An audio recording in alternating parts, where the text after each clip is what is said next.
To enable or disable overcharge protection on the Motorola Edge 70 Pro, first of all, we need to go to Settings.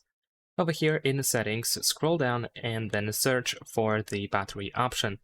Once you go to battery, then you should be able to find battery protection over here, and then you can turn on or turn off battery protection over here, which is pretty much the overcharge protection. We have two options. You can use the smart schedule or manual schedule. The smart schedule uses AI, and the AI learns your charging patterns, so it tries to gather enough information about how often you charge a phone, when you start, for how long you charge every time, and when you stop. And then based on that information, it can stop charging at 80% and resume to allow to charge all the way to 100% whenever you are about to disconnect the power adapter from the phone.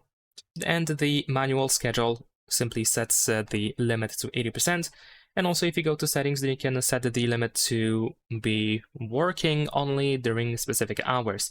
So you can create a schedule when you should be able to charge only to 80%, which is of course the selected area, and when you should be able to charge all the way to 100%. And that's pretty much it. Leave a like and subscribe.